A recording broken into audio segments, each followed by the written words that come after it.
पहले सर्वप्रथम इंग्लिश माध्यम से इन लोगों ने प्रतिभाशाली को सामने लाने का प्रयास किया। फिर बाद में हमने सोचा कोई बात नहीं, अभी तो इनको बोलना नहीं। तो जब उसकी व्यवस्थित हो गया कार्यक्रम, तो हमने कहा ऐसा नहीं, जिस भाषा में ये पढ़ रहे हैं उसी भाषा में इनको माध्यम भी बनाना चाहिए। तो हिंदी के माध्यम से कर लिया। कई लोगों ने इसको अच्छा नहीं माना, लेकिन आज उसके जो है नंबर नहीं मिल रहा है, प्रवेश के लिए है ही नहीं, वो ऐसा स्थान ही नहीं, इस प्रकार हो गया। तो वस्तुतः हमें क्या सिखाना है वह महत्वपूर्ण है, किसी से सिखाना ये महत्वपूर्ण है। और मातृभाषा को छोड़ करके हम अभिव्यक्ति कर भी नहीं सकते। आप देखो, जब कभी भी आप बोलते हैं उस समय इंग्लिश में बोलेंगे, किंतु पहले शब्द आएगा हिंदी आपका। यदि हिंदी पत्रकार है तो इंग्लिश कैसे आ सकता? नहीं आ सकता। भाषा के माध्यम से हम अपने भावों को अभिव्यक्त कर सकते हैं, और वह भाषा कोई किसी की तो होती नहीं। और तो जब से हमने सुनी, पढ़ी या और कुछ भी लिखा, उसके माध्यम है वो। उस माध्यम तक पहुंचने के लिए हमारे एक साधन है, और उस साधन के माध्यम से ही हम आगे जा सकते हैं।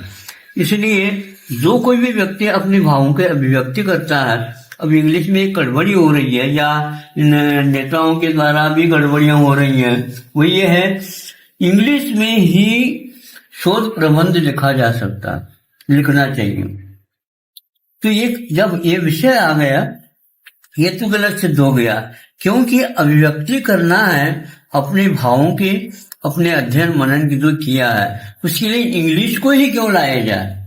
जिसकी मातृभाषा इंग्लिश नहीं है, वो सारे अध्ययन उसने अन्य भाषा में किया है, तो उसका भाषा के माध्यम से ही अभिव्यक्ति हो सकती है। ये तो कोई चीज सही नहीं माने जाएंगे। आपने कभी स्वप्न देखा इंग्लिश में?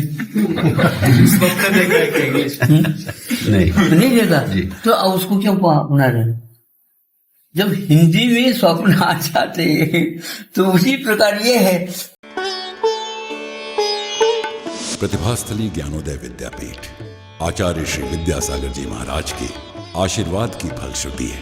ये गुरुकुल भारतीय जीवन मूल्यों पर आधारित समाज व राष्ट्र के उत्थान का ऐसा केंद्र है जहाँ कन्याओं का सर्वांगीण विकास किया जाता है। यहाँ शिक्षा का लक्ष्य जीवन का निर्वाह नहीं, जीवन का निर्माण करना है। प्रतिभास्थली का उद्देश्य छात्राओं को संस्कारित करना, स्वस्थ शरीर का विकास करना, राष्ट्रीय व अंतर्राष्ट्रीय भाषाओं जैसे हिंदी, संस्कृत व अंग्रेजी में पारंगत करना, कन्याओं को स्वावलंबी बनाना, पारिवारिक, सामाजिक व राष्ट्रीय उत्तरदायित्वों का ज्ञान कराना, आध्यात्मिक स्तर को ऊंचा उठाना। मैं जिनके लिए तरसा हर पल, वो